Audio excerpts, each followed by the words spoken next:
We've been going through the book of Corinthians. Corinthians is written to the city of Corinth, hence Corinthians, right? If you're in Corinth, you're okay. The city of Corinth is super pagan, so there's 26 different temples to different gods.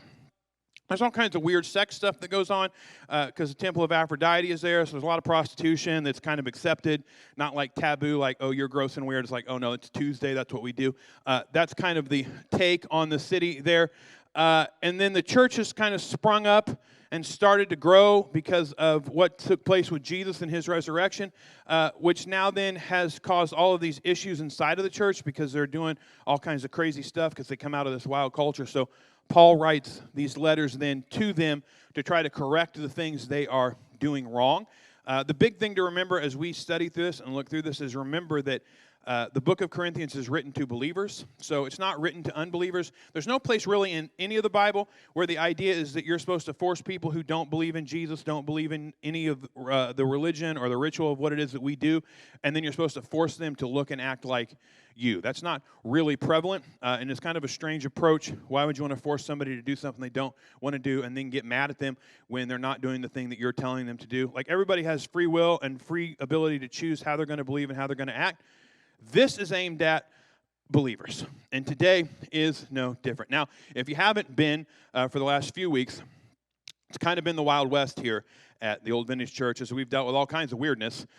We've dealt with weird sexual issues in the church. We've dealt with marriage and how that is supposed to work, right? All of these things that Paul has led up to. And so for weeks, though, here at church, I've had to go, now, if you're single, just take notes because this will be important for when you get married. So here's the good news. If you're single in the room today, finally, Paul's going to address the singles. So we're going to talk about being single. Now, if you're old and married, I don't care. Just be quiet and sit there. Now, the point Paul is going to make today and where we're going to start out at is going to be radically different from the world we're living in. Now, I am raising a young man, right, in my house. I have Jonathan, and every night I put Jay to bed, and then Jay gets time to ask me whatever questions he would like to ask me, and he doesn't get in trouble if his questions are off color or inappropriate or not what he's supposed to be asking. And so Jay has had some questions lately about men. Why do men want to look at women? He seems very, very confused about this, and I find it immensely entertaining because Jay's he's still boy, not yet man, hasn't quite hit all of the markers he needs to hit in his own development, and so he's like, so he'll say things like, Dad, what? So they just want to look at him? And I'm like, yeah. And he's like, you don't think that's weird? And I'm like, well, when you say it like that, I do. So that night we were talking about it. I walked him through. I'm like, listen, puberty will happen. Things will change. Things will turn on. Things are going to be different in your brain. And one day you're going to wake up and girls are going to stop being annoying and gross. And you're going to suddenly be like, I think I like this thing, and I'm going to follow it around. Now, when that happens, we'll deal with it then. But until then, just trust me. So he lays down and he's sitting there all quiet. And we're waiting for him to go to sleep. And this is notorious Jay. He always just has one more thing to say. So it's been about 10 minutes. And I'm like, I think he's asleep, so I'm getting ready to go. And he goes, Dad? And I go, yeah, buddy. And he goes, I'm really afraid of puberty. And I said, me too, bud. Me too. But there is a thing, right, when you joke about it and we laugh about it, but the truth of it is there is a thing built into our society that makes people think that value and worth is built into your relational status. Are you single? How old are you single? Like if you're in your 20s and single, you can be part of hookup culture and be weird, that's fine. 30s? 40s? Right? Like it starts to change. Like you need to figure out who you got to be with somebody. You got to find somebody. And then if you've forgotten, because you are old and married, there's a real pressure on single people to feel like they need to find somebody. But then there's also these weird things in our society that we've created, these like ideals that we think people have to be and what's important that really have nothing to do with being happy single. If you're single in the room, Remember that? Like the thing that the world's pushing at you, that you need like a certain look, or there needs to be some sort of underlying sexual attraction, or this like weird thing. Those are the things important. They so aren't. They are so not the important thing to make your marriage be happy and work. And the world has focused on all of this weird stuff. And here's why. Because there is a thing inside of American culture where we want to worship sexuality. We are obsessed with sexuality in a Corinthian sort of way.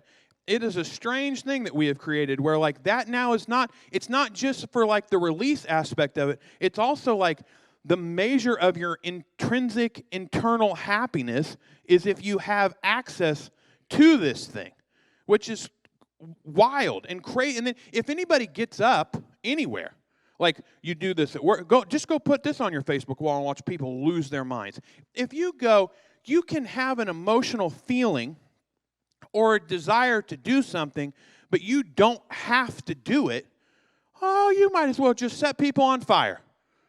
Well, how can you, you hate love.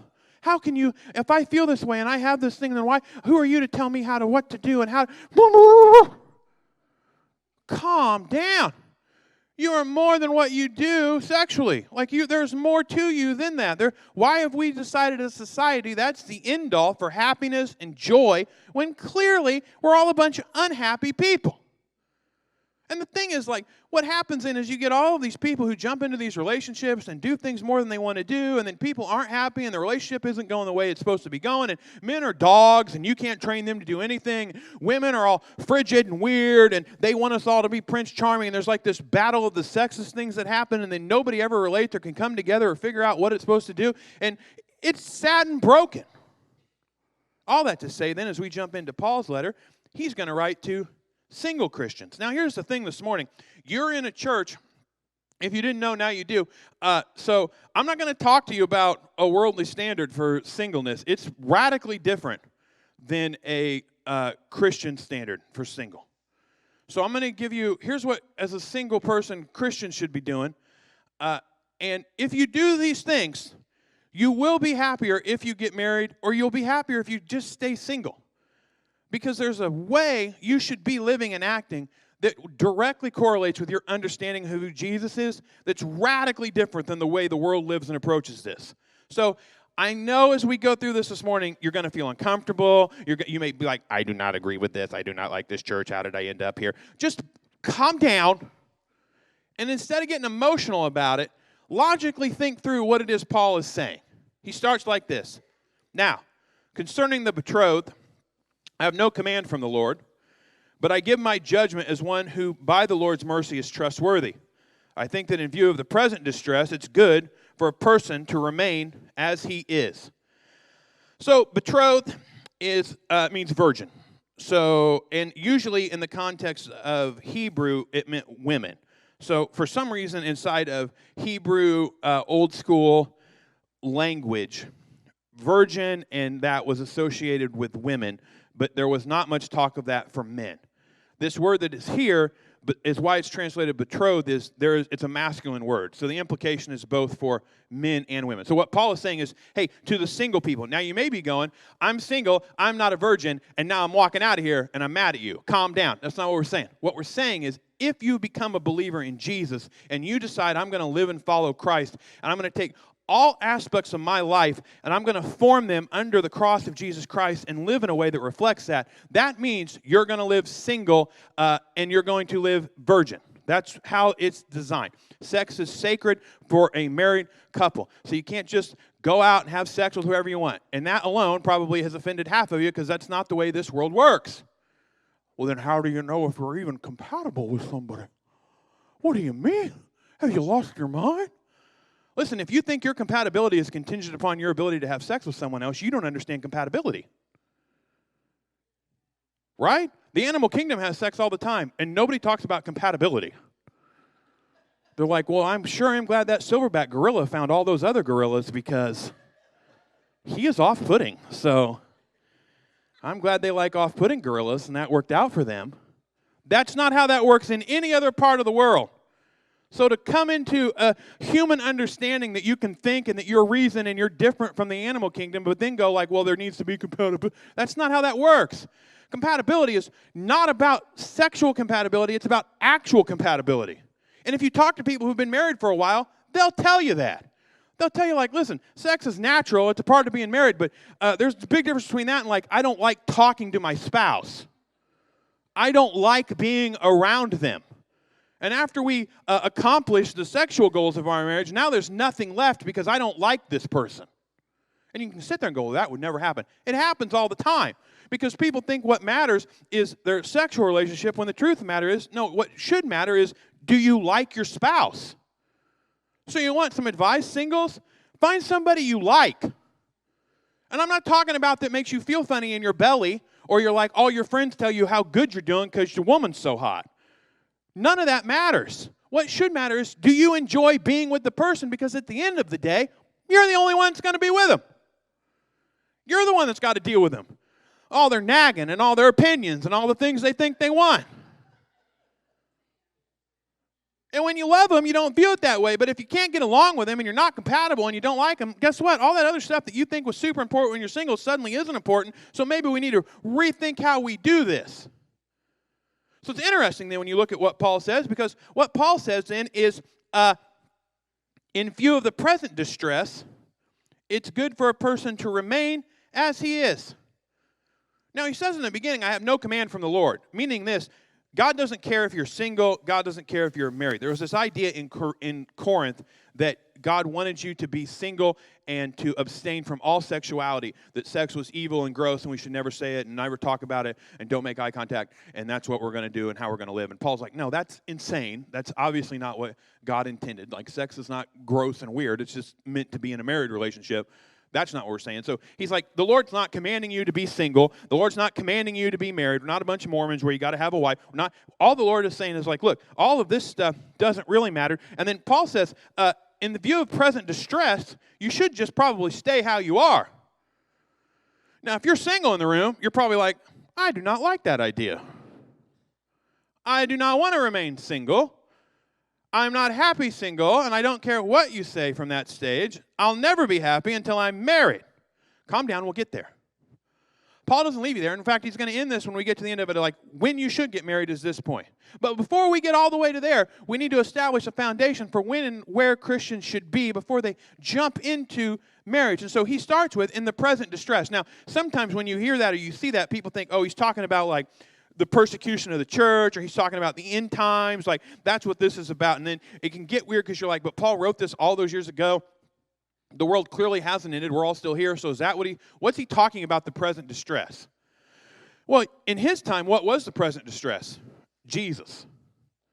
See, Paul is speaking and talking from the place of a Jew who's converted to Christianity, a Jew who believed that salvation comes through you keeping a bunch of rules. Salvation to a Jewish person is we have to keep the law. 613 rules. We keep all of the rules. If we miss up with a rule, then we got to offer animal sacrifice and pay atonement for it. And that's what we're going to do. And salvation comes through our ritualistic action. That's how we're going to be saved. And then Jesus comes along and goes, au contraire, that's not what we're doing. Jesus comes along and goes, you're all filthy sinners. You can't save yourself. You've all fallen short of the glory of God. I'm going to save you. And then he dies and resurrects as he said that he would. He comes back from the dead and then says, now through me you can find salvation if you bring yourself unto me and you believe. Which turns Judaism on its head, because Judaism is an internal religion built around genetic people. Like, we're all Jews and that's why we believe Jewish. There was no idea of evangelism or sharing your faith. They still don't do that. You don't have like missionary Jewish people. Like, if you're a Jew, you're a Jew.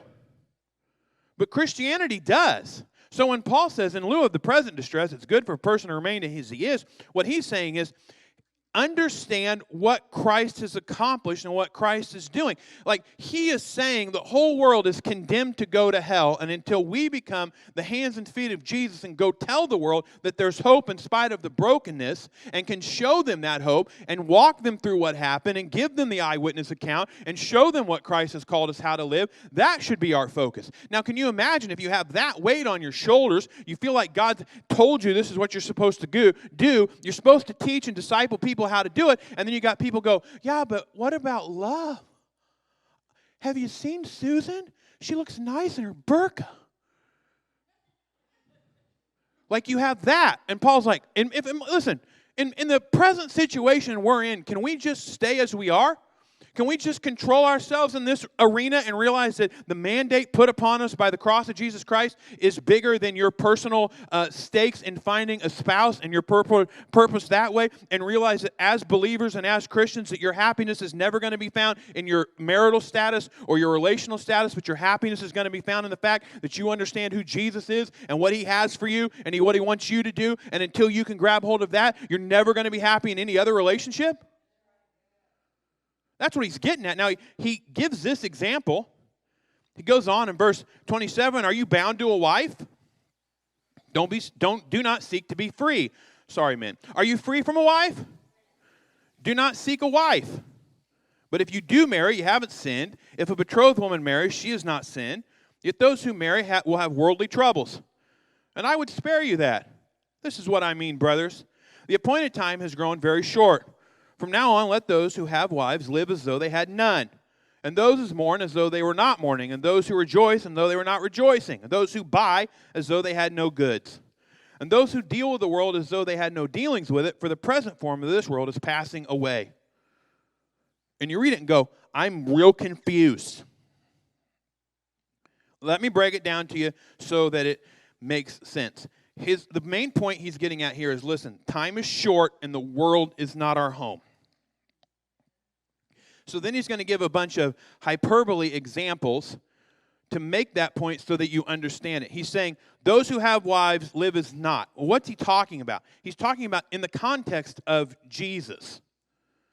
So in a non-Christian, non-religious world, your life should be about your spouse. Your spouse, your wife, your husband, they should be the end all for decision making, what you do, where you go, how you spend money, all of those things. You should be working together as a couple. That's not a Christian idea. That's just natural. That's how marriages work. And if you're not doing that, you're probably not happy in your marriage. Now, what Paul is saying is, in lieu of what has happened, the time is short. We have seen we're in distress. This world is changing. It's going to be different. What Jesus has accomplished is different. Now, if you are a believer, if you have a wife, you need to live as not, because who is now the thing you answer to? Jesus. So your relationship with Christ and your understanding of who Jesus is and His expectation is more important than the relationship with your spouse.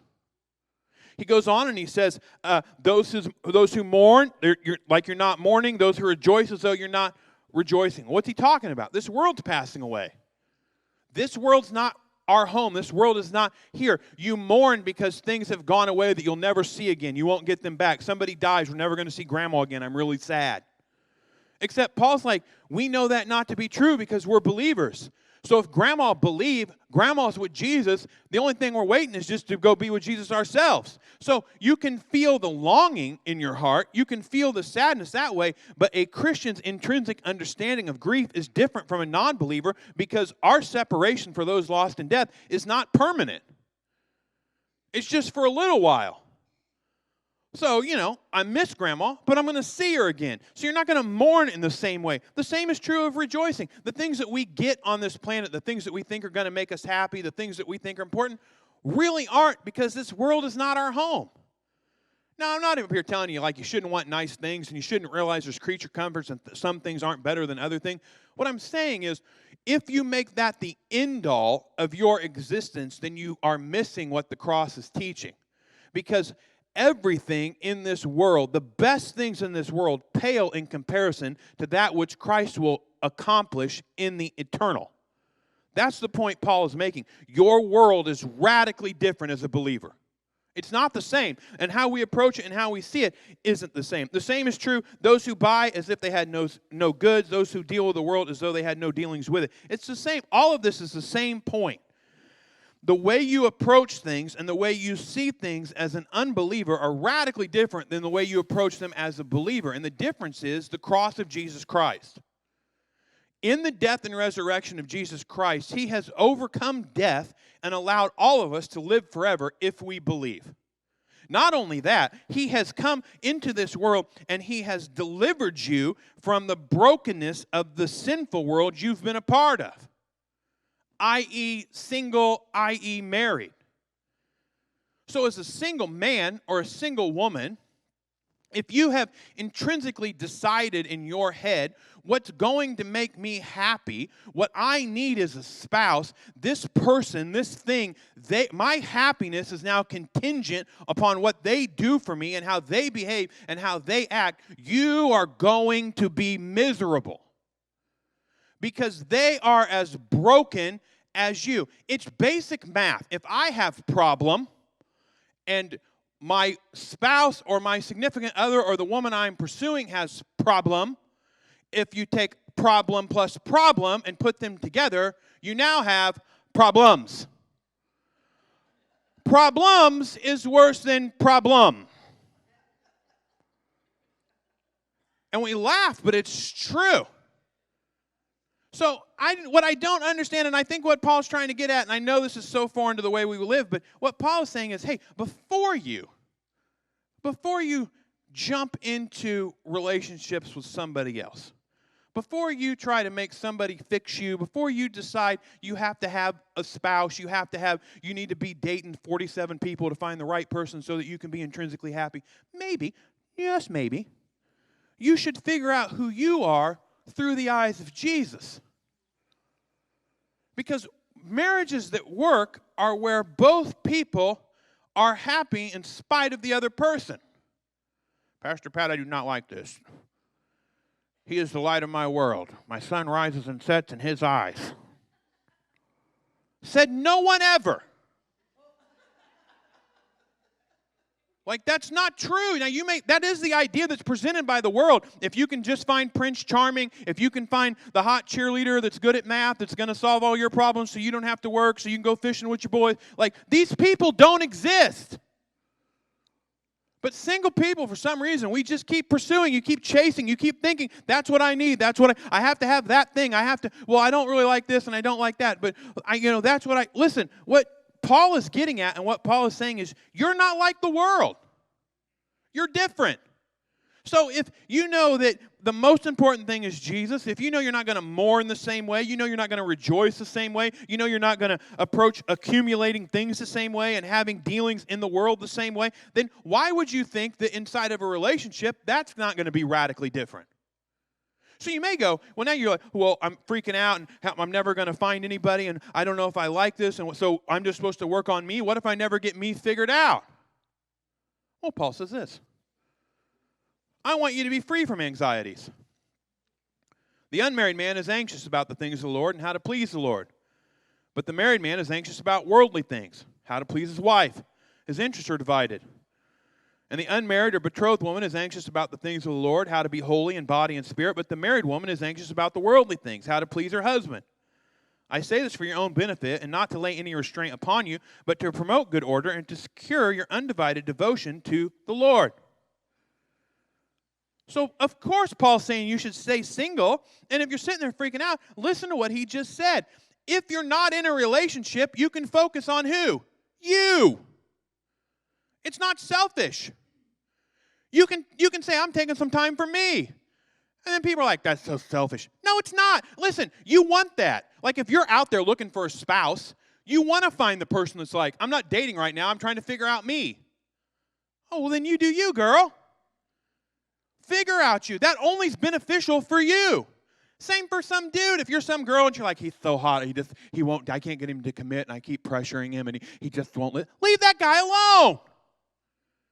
He's trying to figure out him. Now, if it's outside of the confines of Christianity, run for the hills because he's probably messing with you. But if it's some Christian man that's like, listen, I've been a hot mess, and I'm trying to figure out my faith, and I'm trying to live like Jesus and be like Jesus, and I've made terrible choices in relationships. So can you I just need time to understand my definition and who I am in lieu of the cross of Jesus Christ. That's not the time that you're like, well, if you love me, then you would commit. Why won't you? Can you not see what you have in front of you? Yeah, a train wreck. I have a train wreck. Why? What are you doing? And then you'll have, like, you meet with people. Single people crack me up, and I get it. I understand. And when you finally meet your spouse and you get married, you look back and go, man, I was a moron. But you meet with people, and there's like this weird idea that if it doesn't happen right now, it's just never going to happen. As if God only has like one small pinpoint moment in time that you have to step through the perfect moment. And if you don't step through that moment and the stars align and the rainbows land and the unicorns run across, if that doesn't happen, well, then you're going to die alone in your mom's basement. Which is insane. The Lord has a plan for you. And if your spouse needs time to work upon themselves before they're going to be healthy enough to get into a relationship with you so that you guys can be in a relationship that glorifies God, don't you want them to do that? Like, if you care about them and you love them and you know this is who God has for me, aren't you willing to say, hey, take all the time that you need? Because that's only going to benefit you later. Well, but Pastor Pat, you don't know the struggle I'm having in my inner person. Reel it in.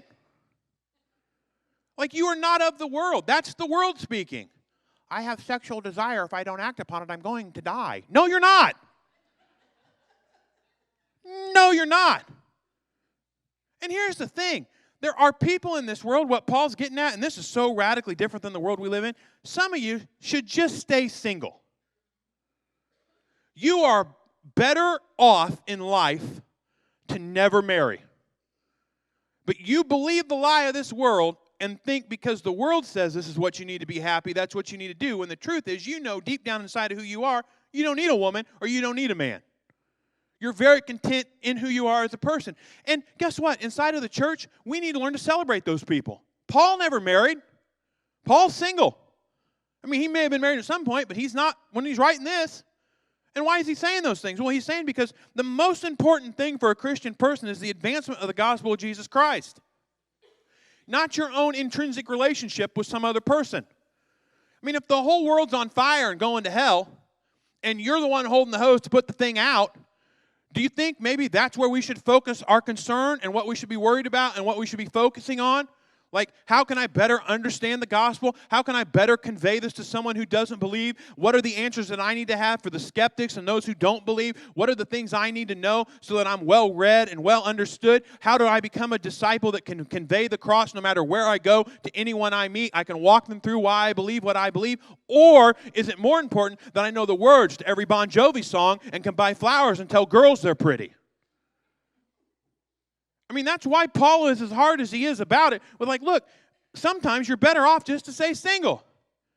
Now, we get through all of that rough scripture. If you're still sitting there going, I don't think I could do this. I really think I need a spouse. Well, when's it okay to get married? Well, I'll tell you. If anyone thinks he's not behaving properly towards his betrothed, if his passions are strong, and it has to be, let him do as he wishes. Let them marry. It's no sin. But whoever is firmly established in his heart, being under no necessity, but having his desire under control, and has determined that in his heart to keep her as his betrothed, he will do well. So then he who marries his betrothed does well, and he who refrains from marriage will do even better. Thank you, Paul, for not answering the question. Here's the basic point. Sexual passion is a good excuse to get married. I feel weird, Pastor Pat. Please shut up.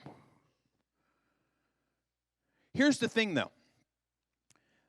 That experience and that feeling needs to be predicated by an understanding of who you are in Jesus. There is a difference when you talk about sexual passion between worldly, pornographic lust and perversion and an actual desire for the spouse God's trying to give you. As Christians, you understand that. How do you know when you're there? There's a difference when you are around your dating partner and you're having a hard time keeping your hands off of somebody.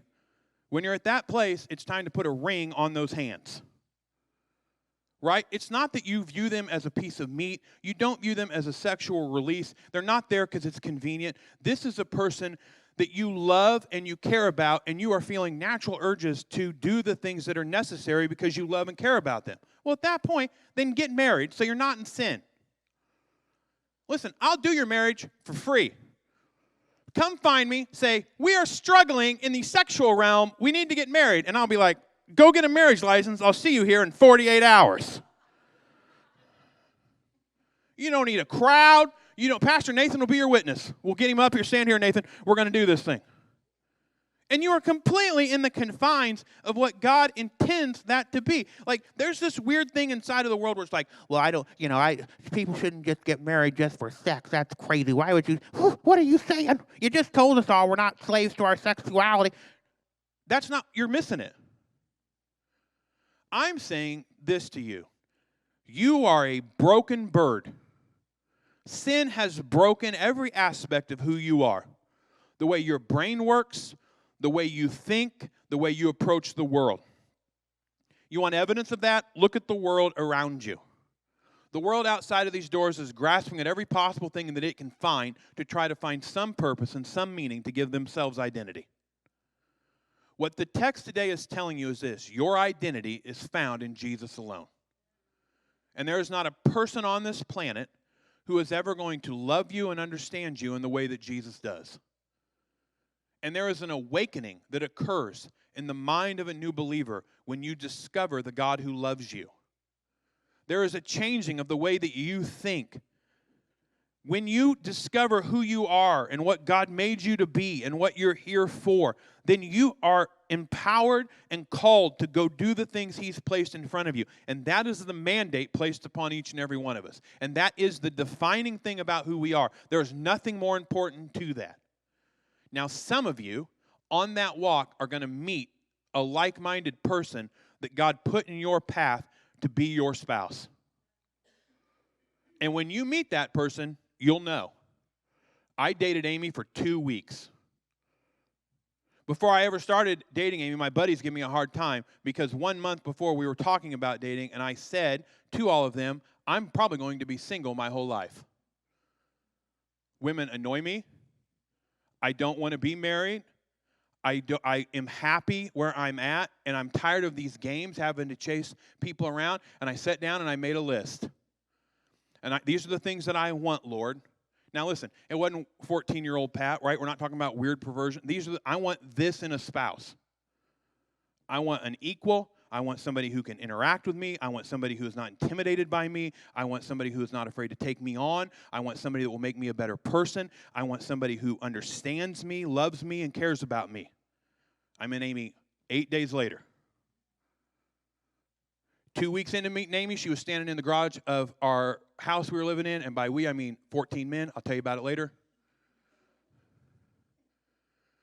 She hugged me and said, "Good night, Pat," and I said, "Good night, I love you." She looked at me real weird, and I said, "I didn't mean to say that." But I did. My whole life I'd spent trying to run down this idea that there's like this romantic thing, and when you know and you meet the one, and it's this weird feeling you have, and I'm like, no, you can love whoever, and you just pick somebody and make it work, and that's what God, till I met Amy. Now, I'm not going to lie to you and say like we got married and it was all roses and everything was perfect. No, we fought like cats and dogs. She's every bit as alpha as I ever thought of being. And when I would get frustrated, I can audibly know there's moments in my life God spoke to me and said, "Hey, stupid, get your list out. You asked for this."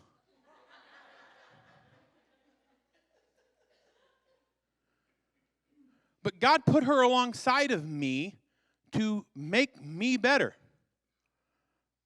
That's how that's supposed to work. But we knew who we were before we ever were together. She was in the same place. If I'm single, I'm single. I can be happy. I can be content. I can do the things God wants me to do. I don't have to find somebody. And then she met me and it was over. That's how it's supposed to be. Because when you find that person and when you start to date and when you get into those relationships, it's going to be a slog. It's not easy. Like, we're not the church that's going to have the marriage conference where we're going to tell you, if you just do these 3 things, your marriage will be sunshine and rainbows. That's not true. You're going to have real highs and real lows. You are going to have good days. You're going to have bad days. You're going to walk through fire together. You're going to lose babies. You're going to have people die you care about. You're going to have health scares. Things are going to fall apart. Things aren't going to be easy. You're going to get old. Listen, you're going to get old. All you young single people are like, I need the hottest thing going. It's going to be great for about 10 years. Then welcome to gravity. Like it's not easy. So when you find a spouse, you don't want to just randomly choose some person that makes you feel funny. You want to find the person that the God created you, who has a purpose and has a plan for your life, put in your life because he knew that person was the best thing for you. In the same right, if that never happens, then you're content because who's in your life? God, Christ. It's not just religion. It's an actual relationship with a living, breathing entity that wants to know you, wants to carry you, wants to speak into your life, wants to make sure you're never alone, you're never by yourself, you don't have anxiety or weirdness. There is a God who cares about you, who should be intrinsically enough for you, that you don't need somebody else to fulfill you because God is fulfilling you.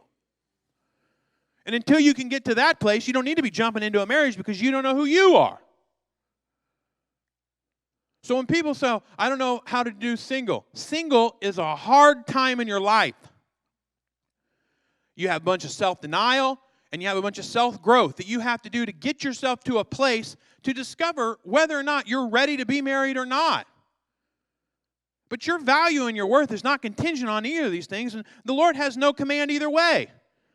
Just do as I'm calling you to do, and if things work out, and if they don't, then they don't, but you can be happy either way, which I hope this morning is liberating for some of you.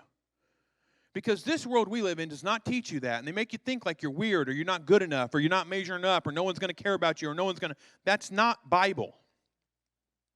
Your value and your worth is not directly correlated with if you are with somebody or if you are not. You are sacred, you have value, you have worth, and God made you the way that you are. You are not junk, you are not weird, you're not strange. You are designed with purpose and with meaning. God made you how you are to do the thing He's called you to do. That is the mandate, and that is the most important thing. So stop listening to the lies of the enemy that wants to tell you that you don't measure up, you're not good enough, you're not what the world says is attractive. All of those are lies from the enemy. Each and every one of you is beautiful in every possible way because the creator of the world made you. So find a spouse who sees that in you. And if they don't, then know the Lord sees that in you and let that be enough. Let's go be that church.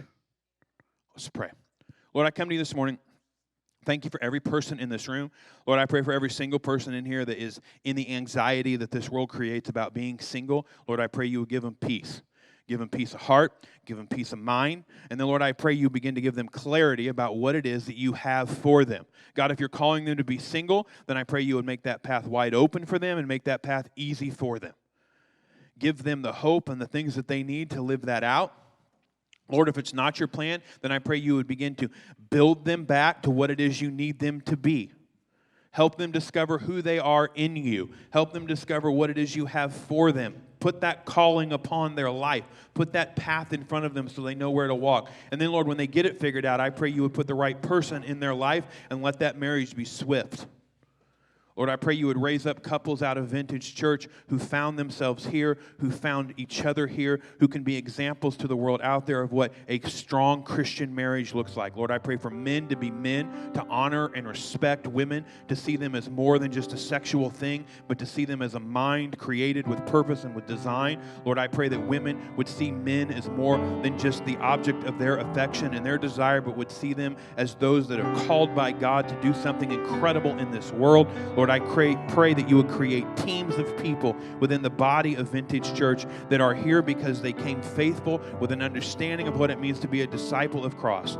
Lord, I pray you would give us plenty of marriages to do at this altar, plenty of ceremonies that we can celebrate as people find each other. Lord, and then I pray you would use those marriages, use those single people to be the light of the world in this city. This world needs Jesus, and we are willing to be your hands and your feet, and above all else, never forsake you, but just pursue you to do the thing that you've called us to do. Use us, Lord, to reach lost people. Use us to be an example of your grace and your mercy. Lord, we pray that you would use us in a way that reflects your love and your value for us. Lord, I pray for every person in this room that they would discover who they are at the foot of your cross, that you would lay bare their sin, that you would lay bare the things they need to work upon, that you would lay bare the things they think they can't live without. Lord, you would help them put to death self and help them raise up your cross and become like you. Bind us together as a family, bind us together as believers, and then set us upon this world as a holy fire to show people who and what you are. Use us. Help us to be that church. It's in your gracious name we pray. Amen.